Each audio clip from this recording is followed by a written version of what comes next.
네, 안녕하세요. 오토플레이입니다. 저는 지금 기아 니로 풀체인지 모델을 시승하고 있습니다. 2세대로 돌아온 기아 니로가 과연 어떤 모습을 보여주는지 지금부터 저와 함께 만나보시죠. 영상 보시기 전에 구독과 좋아요로 응원도 부탁드리겠습니다. 기아 니로 지난번 시승회를 통해서 한번 소개해드린 바 있죠. 기존의 파워트레인은 변함이 없으나 디자인이 굉장히 혁신적으로 바뀌었고 또 디테일을 많이 다듬었어요. 소프트웨어라던가 또는 편의사양 위에도 각종 좀 개선을 거칠 수 있는 부분들을 많은 변화를 주면서 한 세대 더 진화한 모습을 분명하게 보여주고 있는 니로입니다. 추후에 시승차를 받아서 조금 여유있게 이 차를 타보고 있는데요.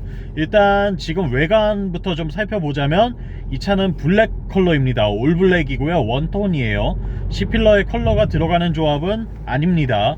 그런데 실제로 시승차를 받아보니까 이 원톤 조합도 상당히 예쁘다는 생각이 들어요. 특히나 블랙 컬러의 경우에는 굉장히 포스 있는 외관을 느껴지게 하면서 이 차가 뭐 RV, MPV의 느낌보다는 좀 더 이 강인한 SUV의 느낌이 강하고 혹은 뭐 세단과 비교해도 큰 차이 없이 어떻게 보면 좀 스타일리시한 외관처럼 보이기도 하거든요.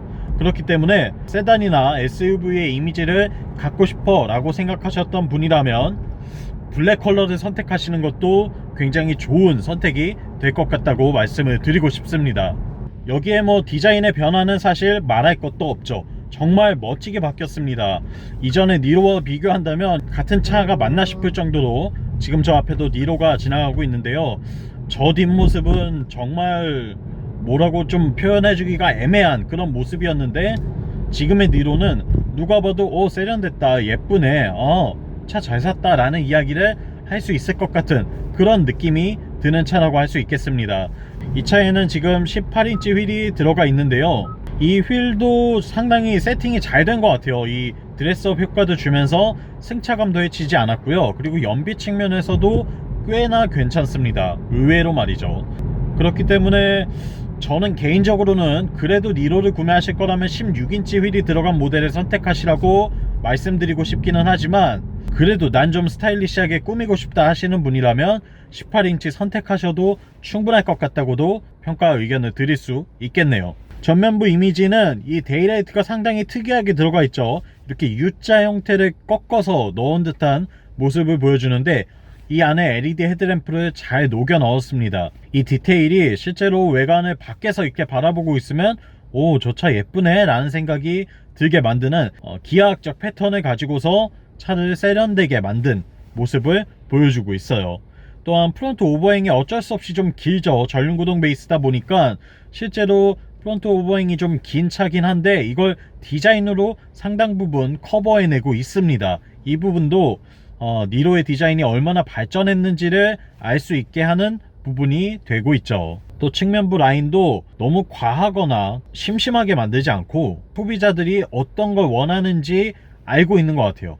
이런 부분의 디자인을 넣어줘야 이런 포인트에 어떻게 변화를 줘야 소비자들이 선호하는구나. 물론 공기 역학적인 특성도 중요하고 실용성도 중요하지만 미적인 관점에서도 중요하겠구나 라는 걸 잘 간파하고 있는 그런 디자인을 보여주고 있습니다. C필러의 이 몰딩 부분을 보시면 공기구멍이 있어요. 숨구멍이 있습니다. 바람이 이렇게 지나서 트렁크 쪽으로 나오게 되는 공기구멍이 위치하고 있는 모습을 볼 수가 있는데 이게 C필러 디자인을 이렇게 예쁘게 하고 투톤 컬러를 넣으려다 보니까 어쩔 수 없이 공기저항 계수에서 손해를 보게 돼서 이걸 해결하기 위해서 덕트를 뚫었다고 해요. 바람길을 열어준 거죠. 바람이 좀 더 수월하게 빠져나갈 수 있도록 길을 만들어줌으로써 차량의 공기저항 계수도 더 낮추고 그리고 디자인적으로도 손해를 안 본 예쁜 차를 만들 수 있었던 거라고 합니다. 사실 이런 부분들은 예전에는 슈퍼카에서나 볼 수 있었던 거라고 제가 지난번 시승회에서 말씀드린 바 있는데요. 봐도 신기합니다. 그리고 다른 사람이 본다면 뭐 저게 있는지 없는지도 잘 모를 거예요. 말해주지 않으면 전혀 알 수 없는 그런 디테일인데 그래도 오너에게는 저런 디테일이 주는 어떤 심리적인 큰 만족감이 있죠. 거기다 실제로 역할도 하는 기능적인 부분에서도 충분히 활용이 가능한 부분이라고 하니까 그 점을 따져봤을 때에도 매력 포인트라고 확실하게 말씀드릴 수 있겠습니다. 그리고 후면부 디자인도 테일램프 형상이 완전히 바뀌었죠. 기존에는 이렇게 가로로 테일램프 형상을 가지고 있었는데 2세대 신형 모델에서는 세로 패턴으로 바뀌었어요. 그리고 좀 더 얇고 길게 들어가 있어요. 덕분에 차가 좀 더 커 보이는 느낌을 주면서도 멋스러운 이미지를 잘 연출해내고 있죠. 또한 트렁크를 열어보시면 적재 공간이 지난 세대 모델보다 소폭 더 커져 있다고 합니다. 뭐 큰 변화는 아니겠지만 그래도 이 적재 공간이 더 커졌다는 건 사용자의 입장에서 분명히 만족도를 주는 부분이기 때문에 아주 좋은 변화라고 할 수 있겠죠. 네, 그리고 도어를 열고 실내로 들어오면 완전하게 바뀐 모습을 볼 수 있습니다. 진짜 이 인테리어는 시승회 때도 뭐 많은 칭찬을 하고 감탄을 금치 못했지만 정말 잘 구성되어 있어요. 일단 디자인적으로 봤을 때에도 상당히 입체적인 요소가 많고 멋스럽게 꾸며진 부분들이 많이 있습니다. 그리고 실내 거주성을 논할 때에도 공간이 정말 넓게 활용할 수 있으면서 상당히 실용적이기까지 해요. 기능적인 측면에서도 만족도가 높다는 이야기가 되죠. 제가 이 차를 타는 내내 그 어떤 어색함이나 불편함도 느낄 수가 없었습니다. 그렇게 정말 만족스러운 레이아웃을 잘 가지고 있고요. 사용자 편의성도 상당히 뛰어난 편입니다. 이 전반적인 버튼의 배치 구성이라던가 이런 기능적인 부분들이 아주 마음에 드는데요. 딱 하나 아쉬운 점이 있다고 한다면 이 바로 공조장치와 오디오 컨트롤러의 터치 패널 부분이에요. 이거는 센터 페시아를 좀 더 간소화하기 위해서 하나의 패널에 두 가지 기능을 모두 다 넣었습니다. 그리고 전환 버튼을 넣어서 지금 이렇게 되어 있을 때는 오디오와 인포테인먼트를 컨트롤하는 장치, 그리고 이렇게 되어 있을 때에는 공조 장치를 컨트롤하는 장치로 바뀌게 되죠. 상당히 세련돼 보이고 멋스럽고 하이테크의 이미지를 주는 건 분명한데요. 근데 좀 조작성 측면에서는 분명하게 아쉬움이 있어요. 이걸 한번 누르고 뭘 해주고 또 다시 바꿔서 뭘 해주고 이렇게 해야 된다는 점이 좀 아쉽게 느껴지긴 합니다. 다행인 것은 열선 시트와 통풍 시트 버튼 같은 경우에는 이 부분에 이렇게 물리 버튼으로 배치를 했다는 것이죠. 이것마저도 이 안에 있었으면 크게 아쉽고 불평을 토로했을 텐데 그게 아니라서 얼마나 다행인지 몰라요. 그리고 시프트 바이 와이어 다이얼도 적응이 되면 사용하기 상당히 편안하고요. 물론 물리적인 기어 레버가 있는 것도 좋기는 하지만 좀 더 이 디자인적인 측면에서는 이렇게 다이얼로 자그맣게 있는 것이 훨씬 더 도움이 되겠죠. 그리고 뒷좌석 공간도 꽤나 넓습니다. 실내 공간 거주성은 전혀 아쉬움이 없다고 말씀드릴 수 있을 것 같아요. 패밀리카로 써도 전혀 손색이 없을 것 같습니다. 그리고 제가 칭찬하고 싶은 부분, 가장 크게 느낀 거 한 가지는 이 차를 좀 오래 타보니까 방음에 상당히 신경을 많이 썼다는 걸 느낄 수 있었어요. 지금 유리가 이중접합 차음 유리가 들어가 있거든요. 영상에 보이실지 모르겠지만 이중접합 차음 유리를 넣은 것이 이 정숙성을 높이는 데 상당히 큰 도움이 됩니다. 실제로 바로 옆에 트럭이 서 있을 때 창문을 열고 있을 때와 창문을 닫고 있을 때의 차이가 정말 크더라고요. 저도 사실 그렇게 기대를 한 부분은 아니었는데 놀라울 정도로 방음, 차폐음이 잘 돼서 이 정도라고? 라고 생각할 정도였습니다. 그 부분에서 칭찬을 많이 해주고 싶어요. 준중형급이 아니라 중형급이라고 해도 될 정도의 정숙성을 갖고 있다는 건 니로의 큰 장점이 될 것 같습니다. 뿐만 아니라 헤드업 디스플레이라던가 10.25인치 디지털 클러스터, 10.25인치 인포테인먼트, 또 스티어링에도 세련된 신규 디자인이 들어가 있고요. 전반적인 구성을 다 최신 사양으로 바꿨기 때문에 이런 부분에서도 다른 모델 대비 확실히 경쟁력에서 우위를 점하고 있다고 말씀드릴 수 있겠네요. 네, 기아 니로 퍼포먼스에 대해서도 말씀을 드려야 되겠죠. 일단 이 차는 1.6L 가솔린 엔진을 사용하고 있습니다. 여기에 32kW급의 전기 모터를 더해서 앞바퀴를 굴려주고 있어요. 그리고 변속기는 6단 DCT가 들어가 있죠. DCT라고 하면 보통의 이제 꿀렁임, 그리고 변속 충격, 또한 클러치 교체에 대한 부담감, 이런 것들을 갖고 계셔서 DCT 달린 차는 내구성이 좀 떨어진다, 운전하기가 힘들다, 이렇게 생각하실 텐데 하이브리드에 달리는 DCT는 완전히 이야기가 다릅니다. 엔진의 변속기, 엔진과 변속기가 주는 그 DCT의 공백을 전기 모터가 곧바로 채워주기 때문에 사실상 뭐 언덕길에서의 밀림, 이 출발의 굼뜬 현상 이런 것들은 전혀 느낄 수가 없고요. 그리고 내구성 또한 상당히 높은 편입니다. 그렇기 때문에 적어도 하이브리드를 구매할 때 있어서는 DCT가 있다고 해서 뭐 망설이거나 꺼릴 필요는 없으실 거라고 말씀드릴 수 있겠네요. 네, 엔진의 최고 출력은 105마력 정도 나오고요. 여기에 32kW급의 모터는 국산 출력으로 하면 총 한 140에서 150마력 사이 정도의 출력이 나오거든요. 그러니까 이 차급에는 뭐 전혀 부족하지 않은 그런 성능을 갖고 있다고 말씀드릴 수 있는 셈이죠.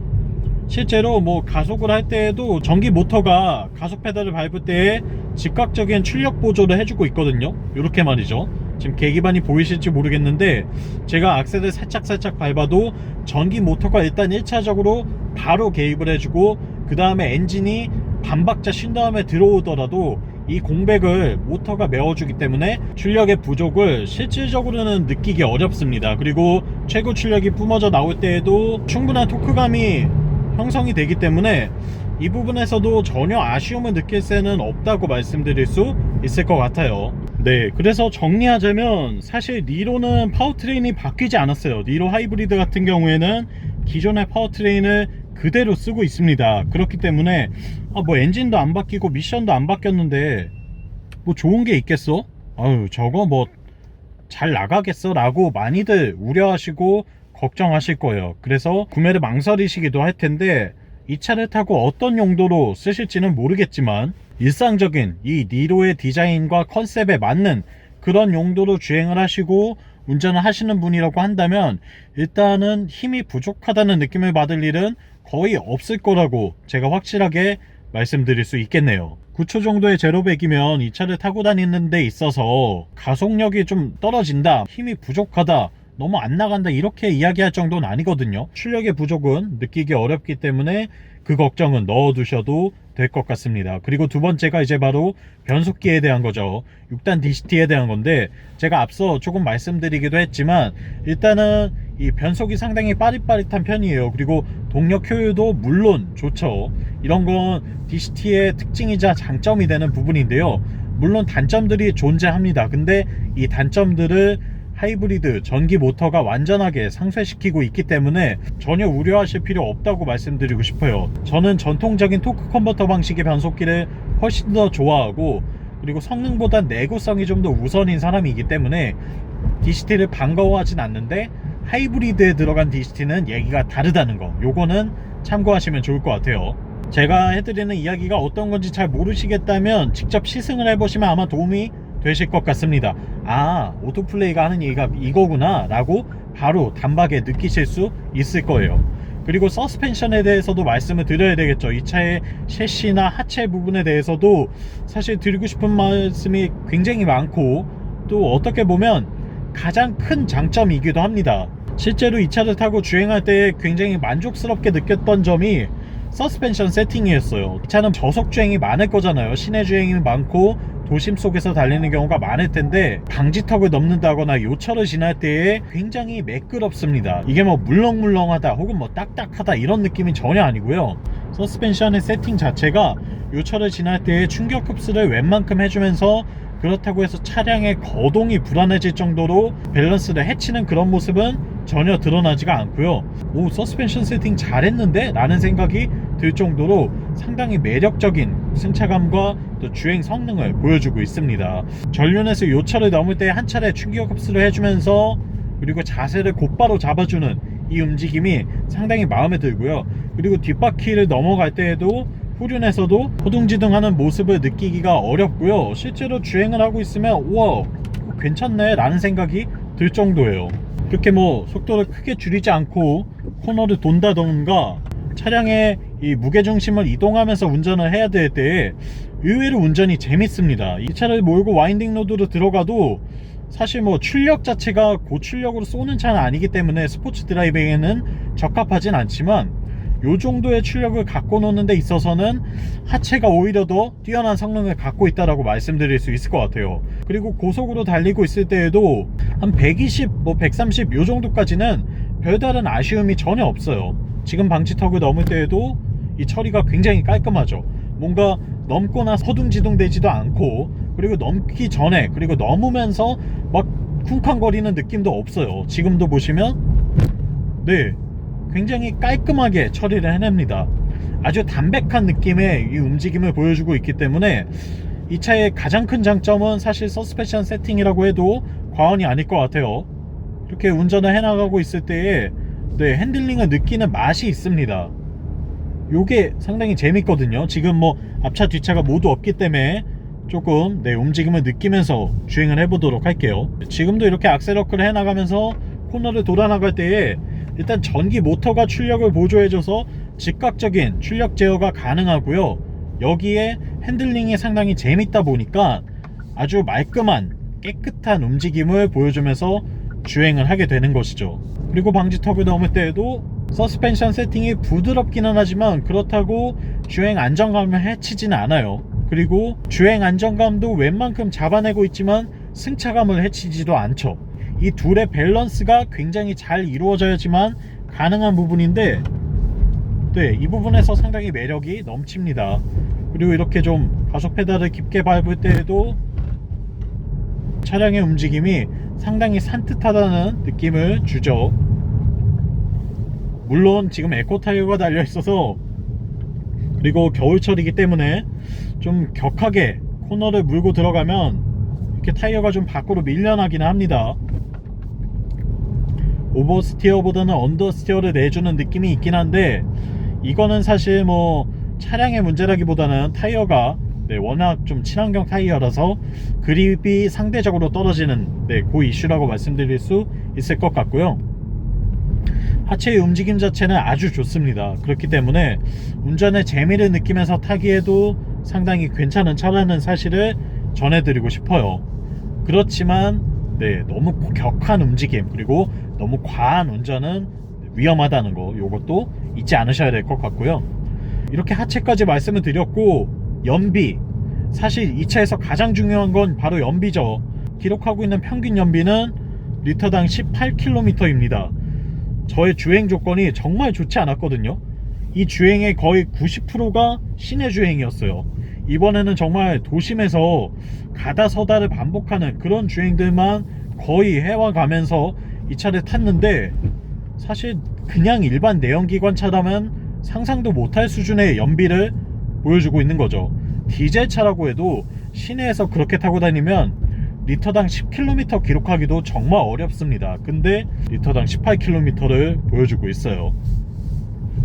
이 정도 연비가 나온다는 건 진짜 고무적인 일이고 칭찬이 아깝지 않은 일입니다. 특히나 제가 시승회에서 서울에서 가평까지 왕복을 하면서 기록한 연비가 지난번에 26.8km라고 실제로 보여드린 바 있죠. 누구라도 기록하실 수 있는 연비예요. 그리고 이 연비도 누구라도 기록하실 수 있는 연비입니다. 시내에서만 타고 다녔는데도 이런 연비가 나온다는 건 진짜 대단한 일이에요. 역시나 뭐 사실상 현 시점에서 기름을 넣고 타는 내연기관 자동차 가운데는 하이브리드의 이 효율성을 따라올 차가 없다라는 걸 다시 한번 증명해주고 있고 그 가운데서도 니로의 효율이 얼마나 뛰어난지를 이렇게 직접 증명해내고 있습니다. 그리고 이번 시승을 통해서 좀 장기 시승을 통해서 제가 새롭게 안 부분이 하나 있는데 이 주행 모드에 따라서 이 패드의 용도가 바뀝니다. 일단 스포츠 모드로 놓으면 패드를 쓰면 저단으로 변속기를 내리는 역할을 해줘요. 지금 2단이 됐고 RPM이 좀 낮아지면 1단으로 바뀌고 다시 네, 플러스로 하면 2단, 3단 이렇게 4단까지 쭉쭉 올라가죠. 근데 이거 드라이브 모드를 에코로 다시 바꿔놓고요. 이 패드를 쓰면 회생제동으로 바뀝니다. 회생제동이 약간 무슨 소리지 그게?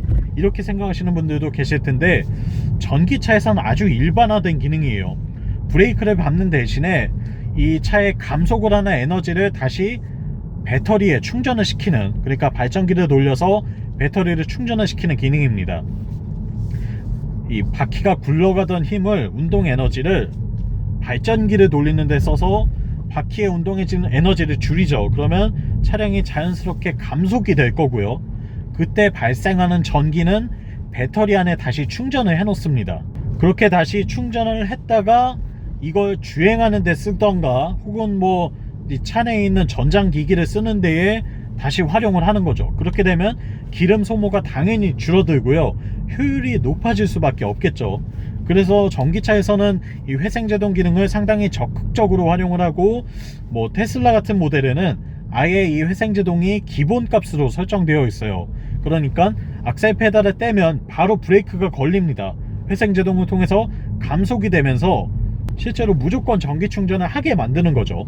이 기능을 니로 하이브리드에서도 만날 수가 있어요. 사실 하이브리드 모델에 이렇게 회생제동을 적극적으로 쓰는 건 정말 오랜만에 보는 일인데요, 약간 놀랍기도 합니다. 이 차에 이 기능을 쓴다고?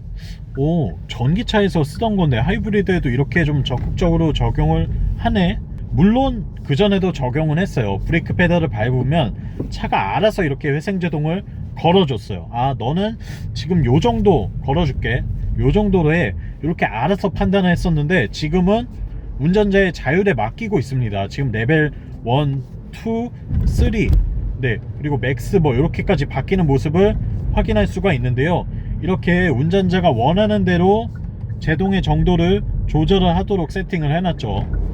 그 덕분에 연비를 더 좋아지게 만들 수가 있습니다.